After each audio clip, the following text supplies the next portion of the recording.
up here. This is going to be more of a group discussion kind of thing, rather than a session. Come participate. And to encourage your participation, we still got some booze left over. So, I'm going to be handing out bottles of wine to those of you who come up with something good, some solid insight. I promised some free bottles. Still have to share it. Not to drink now, to take home, No. But I know everybody's all conferenced out and talking a lot, listening a lot, but I think there still might be a few things to be said, perhaps, or something that you learned that you are going to somehow take home and implement. So let's just take the mic and let's just take the mic and pass it around. And, Some idea we're taking home. an idea that you're taking home, maybe something that we didn't, address that is still a burning issue that we should either talk about in the event or plan something for Chicago. What's on your mind right now? So one idea I think Charles Lamar is taking out of this is I've talked to a couple of you who are doing press releases in a different way. Right now, we pretty much ignore press releases unless we're sending a reporter out to cover the story. But Ann Galloway at BT Digger, from the beginning, she's been posting press releases verbatim with a disclaimer, and the byline is, Mr. and Ms. Press Release kind of thing. And she does it sort of in a separate area of her site, so it's not in the mainstream of the news. And we've got a way we can do that on our site, and the volume of them coming to us has increased dramatically because more and more people are seeing us as a place they want to be covered. So I think that's going to be a real goodwill gesture on our part. It's going to build traffic. And Do you have concerns, as I do with doing that it kind of waters down your authority as a journalist to just run with PR stuff that some people might not easily notice is not by you? we're going to make it very clear in a different sort of branded space that it's not a newsroom. I've always started thinking about this for the past week, so I'll appreciate any feedback. But I'm not that worried about it because I've been reading these press releases for a couple of years now, and I've seen the content. So, just about that idea. About that idea, there's a site in North Carolina called Carolina Public Press. I could probably try to become a member of mine. They have a separate, on the right-hand column, which is what I've been told is where people expect to see ads. They have a separate section, and it's labeled press news. And then it's like, from this agency, title of the press release. So it's incredibly clear. If you want to see the press release, you click over there. So it doesn't come up in their usual feed. It's completely separated. And I've been looking at her and going, yeah, I mean, it's a way for her to populate her site. And yet you can still have a little bit of editorial. Well, and you can still have a little bit of editorial control. So something that is complete abject nonsense. Right. It doesn't have to show up. Okay, so she's got to charge for it. Perhaps. I can actually speak to that too. So on our site, we actually repost press releases about news events from police and fire stations, and we kind of just get the meat of it. For instance, one was 2 new cats found dead in string of cat killings. And so we wrote the 1 or 2 sentences up top and put the press release on the bottom. That really frees us up to do a lot more work. And we were really concerned about it ourselves, and we had a lot of conversations about it. I think even since I've been there and haven't been there very long, about whether we were going to keep doing that as our staff continues to grow. But the thing is, our readers, those are the kinds of things that I feel like matter to other journalists. Because to our readers, they're really happy to get the news as quickly as they can. Right. And on top of that, it gives us a lot of time to just do more fresh content, but also to make additional phone calls. We also do what was talked about when people send press releases on things we know we're not going to cover or even feature very high. So like, bring your dog to the bar day. We'll run that press release bottom left-hand corner, and people can click on it. And again, it's sponsored content, and And the thing about that is people think more favorably of us and will take out ads with us later and or really give us the up when there's breaking news because we run some of their smaller announcements. It's kind of like an announcement section. And it's worked really, really well for us, and I don't really think it compromises the integrity of the journalism that we do. Yeah, I like calling it announcements. That actually kind of differentiates it. Score.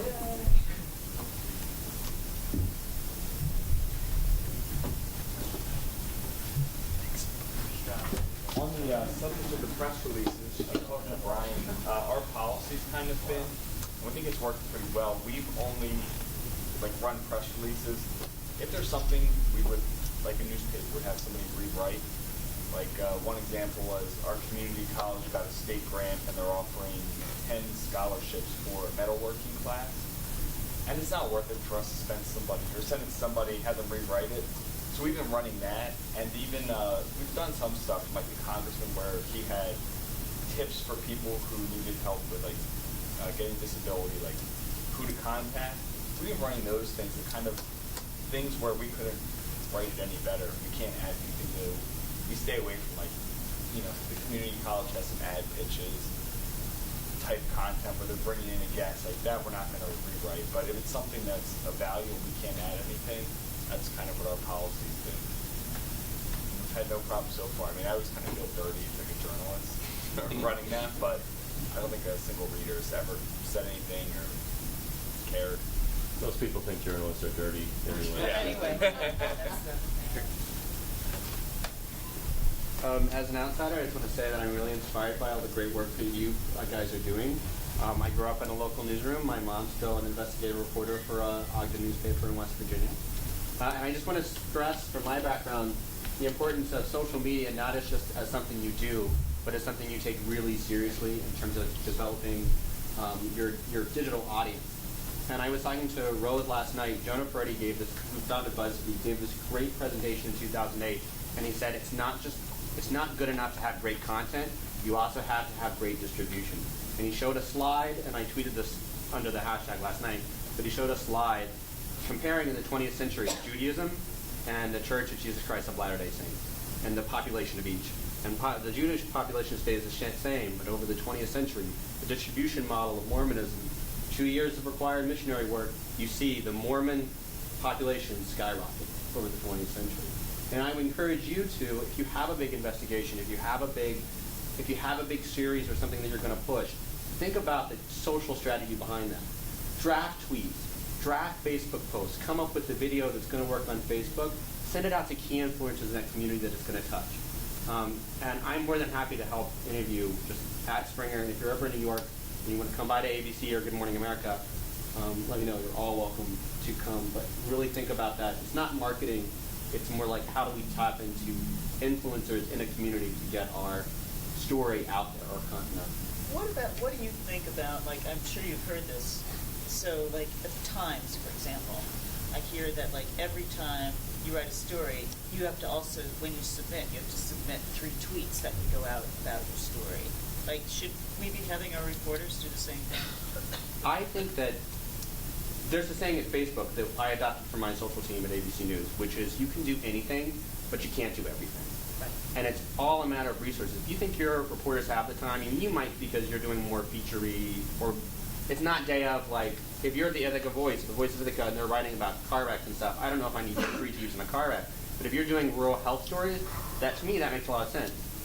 But I think it's all about impact. So if you have a big source and a big story that you want to push out, if it's about rural health, identify the 5 key Facebook pages in your community or communities of Facebook that you can tap into and reach out to them and, hey, will you push this link? Here I've written the tweets for you. Here I've written the Facebook post for you. Oh my God, what a great idea. We do that with our producers. We say, hey, we have this big exclusive. Brian Ross had this big investigation. Can you just tweet it? BuzzFeed does that. They send it out to the entire staff and just say, hey, tweet it. We do that exactly. Yeah. You join those groups and you can even post it a lot, and then they'll start sharing, especially if it's Absolutely. What a great One of the things that just in terms of irony, and I'm doing this mostly for the wine, and what Jonah Peretti found very early on is in health, right, you can identify patient 0. When there's a virus, you can identify where the AIDS virus started. You can identify where SARS started. But in virality on the web, what Jonah Peretti found at MIT was that it's usually not one person, it's 5 people or 10 people. There isn't one patient zero. So it's reaching those 5 or 10 patient zeros to make your content go viral. So take that for what it's worth. But if anybody has any questions, you can always email me. That's worth a bottle of wine, actually. Yeah, that boy, jeez. That just blew my mind. I'll help you. I will help you draft up if you want me to help you. I will. Just one of my biggest regrets. This is on. Yep. One of my biggest regrets is when you spend a long time working on a debt. Oh, I'm Michael Stoll from the San Francisco Public Press, by the way. When you spend a really long time, you do 7 edits on a big 1,000-word plus story, and then you send it out to the world, and then somebody else tweets it, and the tweet is like 10 times better than your headline. You're like, damn, why didn't I just spend like another 5 minutes writing a tweet and then use that for the headline? And so thinking of social media as part and parcel of the reporting process, because you dump your notes into your Word file, then you rewrite it and you structure it, and then you write your lead, and then the lead gets boiled down to the headline and the deck and whatever, and then you're still editing while you're writing the social media posts. So don't do that after you get published.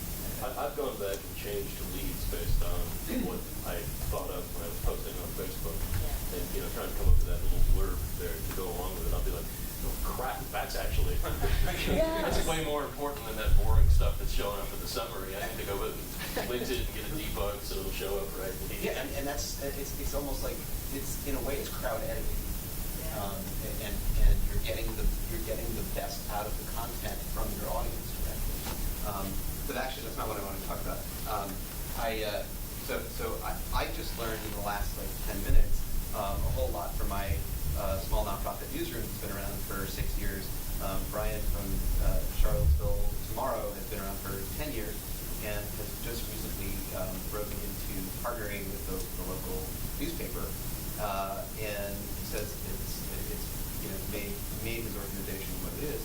And so we're kind of at the same stage of development as where he was when he started partnering with them, and encouraged me to take the leap. We've been approached by 2 local publications, San Francisco Magazine and San Francisco Examiner, to do partnering on reporting, because they said, our little two FTE organization that does these long-term investigations, they don't. These big publications say they don't know how to do what we do. And basically, we use Excel and get public records and put them into a spreadsheet and then write articles, and it's not really difficult. But they say they don't know how to do it. So what I just learned at this meeting was go ahead, go full bore into those partnerships. We want to actually get some revenue out of it, because they both say that they're willing to pay something, which is great, because then we can support our publication. $5. But still keep enough content unique to ourselves so that we can sell our print edition for $1. Oh, by the way, I got extras because I don't want to take them on the airplane. And then Brian gave me this to take home, which is a media packet that I can use for my summer campaign, first annual campaign. So I learned a lot in the last 10, 15 years. Do I get another bottle? No, he gets the bottle for He conveying. can have mine. Okay. I just have one thing to add to changing leads and changing headlines.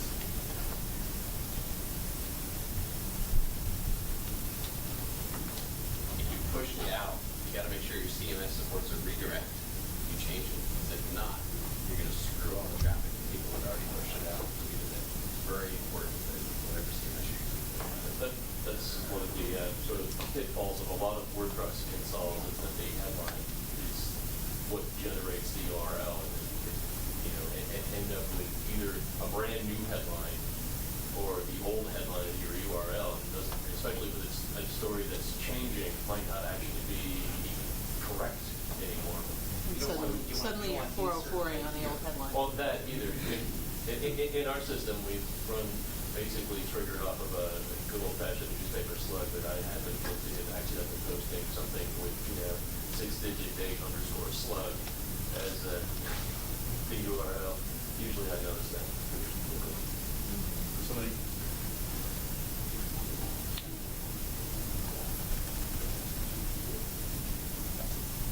Hi, I'm Tara George. I'm a journalism professor at Montclair State University. And I just wanted to congratulate you all on giving me lots to think about what to teach my students about what journalism is. And just for pushing the envelope on what it means to be a journalist now. It's inspiring and innovative, and I don't know exactly what to teach them anymore. But I've got lots of ideas. Not all of them will I implement, I will add, but yeah, it's just been very interesting. And I know you're pioneers, but if it feels lonely at times, I think it's worth it. Send us your students to the intern.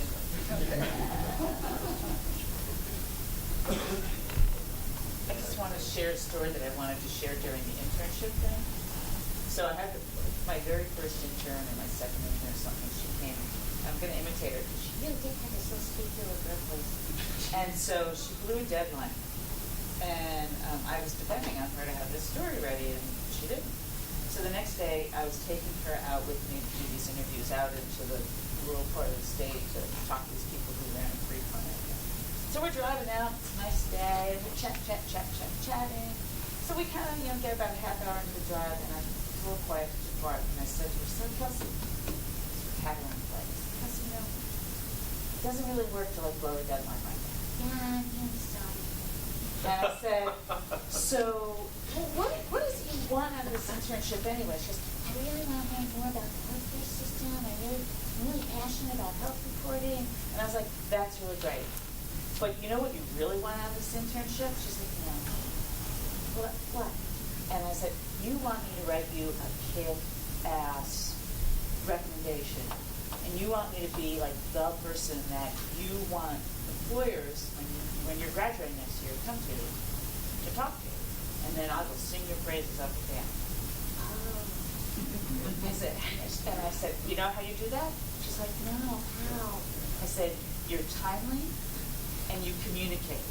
So be on time and communicate." And I've told this story multiple times, and I've had people come up and say, "Would you take my kids?" Right? And I think that's the other thing that we need to transmit to interns too, and be willing to follow through. I cannot tell you how many recommendation letters I've written to my former interns. And I work really hard.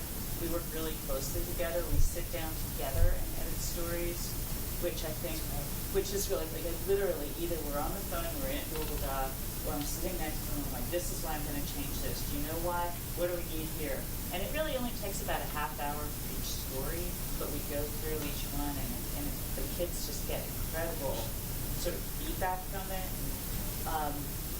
And I just wanted to sort of say that, but we haven't.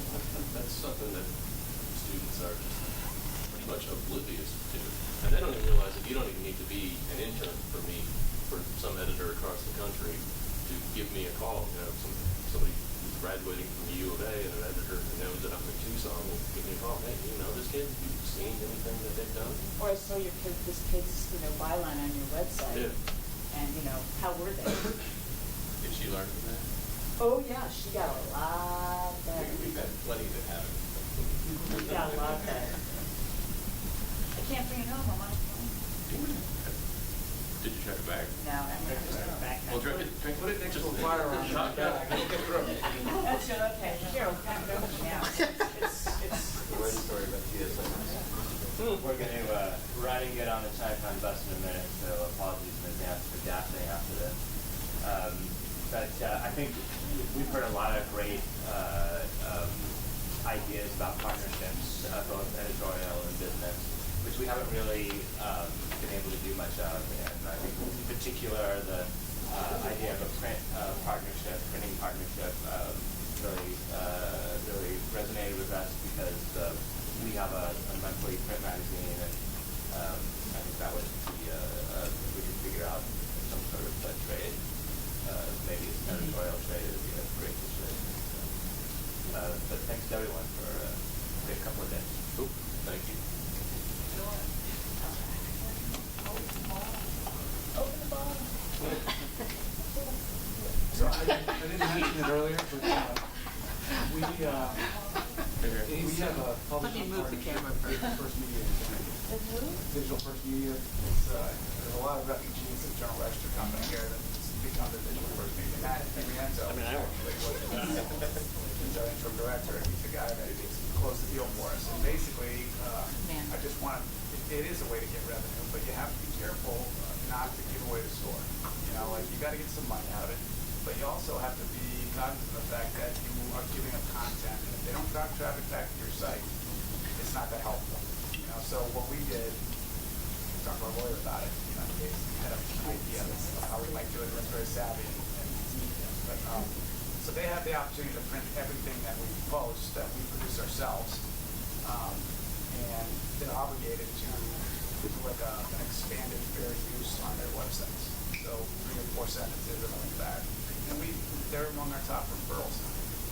You know, so and we get it's not a salary, but it's about $500 per paper per month, and it's pretty good. You know, so I can actually provide that contract. I'll put it up in the video. But you also want to make sure they can cut the stuff if they have to, because we all heard that you can't fit glue this stuff in your, they can't fit stuff that's really long. So if they do cut it, they have to put a little border. This story's been altered. There's indemnification language. I'm going to put CA on the spot. She's dutifully been manning this camera for this entire time and deserves a hearty thank you from everybody for taking on this task. And what are you taking home? What I'm taking home is that it's really interesting to be here in a position where I have to absorb the whole time, and I can't talk back, or at least mostly can't talk back. Well, that's and why I'm I learned so much. I learned so much, and it also gave me a chance to think about the fact that, for instance, on nonprofits, sponsorships, and underwriting and stuff like that, we really need to get some more information out to the membership about that in Chicago, and have a whole broad discussion about where we can go, where we shouldn't go, and kind of tap into the resources that are available here. And my interns are all grateful to you for helping make sure that it's a positive, more positive, educational, that it's more good for them than it is for us.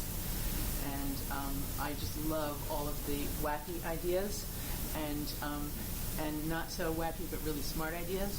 Sure. That's it. Thank you. Thank you. See you guys. Can I suggest for Chicago? Certainly. What I'd love to have Doug Hardy do in Chicago is like step by step on how you do some of the stuff, like a workshop where some of us actually sit down and is that possible, or which one? On some of the doing the ad sales, or if you come with one. No, but I mean, if you come with one ad account, how do you actually make it happen? I can probably illustrate how to set up retargeting. Yeah. Retargeting for dumb people. Okay. Yeah. I'll try. My partner actually does the back end stuff, and I just do the. I should have said that he handles a lot of the technical stuff, but we can talk to something. I would really appreciate that.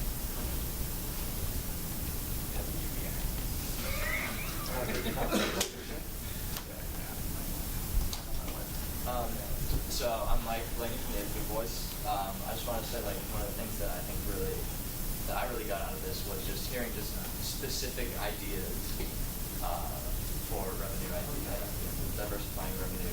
So Jim Brady's events for Billy Penn, Jay's popcorn bags and all those crazy ideas, and I feel like I got so many ideas. I just kind of wanted to give back. So sort of one idea that I think has been mentioned here that we do.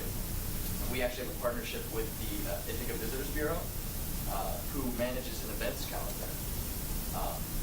And so, we had considered, creating our own events calendar for events that are going on around town, but the Visitors Bureau already had such a deeply comprehensive events calendar that we decided rather than putting all this effort into creating our own and then somehow trying to undercut the Visitors Bureau, we just partnered up with with them, and we publish a weekly events roundup, 10 things to get you off the couch in Ithaca this week.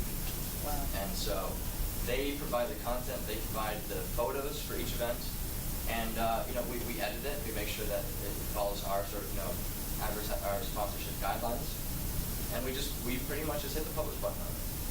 And that was an 8-month contract, and so people, it's very clear that it's sponsored. We have the Visitors Bureau, their logo at the top of every post. But it goes in there and onto our site, and people are responding to it really positively. And so it's kind of this advertising, sponsored content that really adds value. So they're paying you for that? Yes. That's a good one. That's good.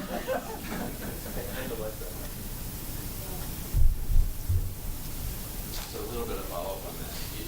I would flip that, and I would think you actually really want to own that from an SEO standpoint, ultimately. Next time you negotiate, have all of those events on your platform, because they would benefit you long term from an SEO standpoint. But I know the record. What I wanted to add about the partnerships with print, so jumping back to that, we've done the same kind of thing. We have a company in our town that has a monthly and a weekly, so they're a community newspaper. And we set up a deal where we get all of their content and they get all of our content. Actually, about 50% of their stories are our content with our brand in their print publication. And then their URLs, we build a piece that says we call it e-zine for electronic magazine, where all of their content sits at their own domain, but their domains come to our site and drive our ads and tie into all of the other pieces of our site. Now they have the ability to sell digital advertising on it. Okay. Oops. So you want to look for those types of partnerships instead.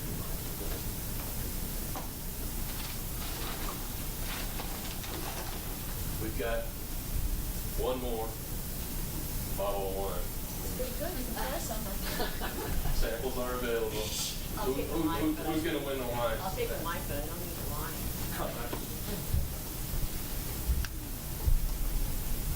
Living about this news, and I just learned so much and been really encouraged and inspired by everybody who's spoken, everybody I've had the opportunity to chat with. This is my first line event. Yes, you'll have my membership. So, Great. thank you for what you do as an organization for us as publishers. Well, it's really, all of us. It's an organization of the members. It's not beyond that. We don't do very much. It's just, this all the time, trading information and trying to make us all better. Well, I appreciate it, and glad to be among the ranks today. I wanted to just thank Jim also for his presentation and what you've done to lives in Philadelphia. You've really demonstrated today and showed us today the impact that one site can have. And so thank you for that. And I was just thinking, after the presentations today, if there's any site that would be a great candidate for crowdfunding, I was thinking, yours would be that. So, I don't know, just putting that out there. And then I just wanted to share one thing that's really been helpful. I really appreciated the comment about social media. We all know that photos can drive tweets better. So one of the things that I've done instead of just posting a photo from an event, a photo from a story, is I actually, when I publish a story in my headline and print, then I take a photo of it on my iPhone, and that's the picture I post to Twitter. Because then it's got my brand on it, not just the story print. So that way you get your brand on the photo, on Twitter, and then add it to hopefully you can cut that as well. Well, I don't know if you've seen this, but BuzzFeed actually does that on Instagram. So BuzzFeed News, or you follow BuzzFeed or BuzzFeed News, they've actually created a template that includes the headline, the BuzzFeed branding, and a photo into every Instagram that they post. And you could do the same easily if you have a friend or you know Photoshop. You could quite easily do that for it instead of just taking a photo. But that's a great idea. There are a few open source. I forget exactly. I'll look it up and add it to the Google Doc. But there are a few people. I know the Times of London, and I think it maybe Vox actually have created cards that are optimized for the photo dimensions on Twitter, and so you can put in a little quote or a blurb or a photo that has your brand on it as well. And those are open source. This is online tools? Yeah. They're online. Who wants? I'll look it up. I'll add it to the Google. Well, I will take it. You didn't know. There you go. And thank you very much, Thank you everybody, for organizing. well, for getting yourselves here and being so open to sharing info. And thanks very much to the folks at Temple and to the Knight Foundation and to Broad Street for making it so we had some leftover wine even. And I hope to see everybody in Chicago in October.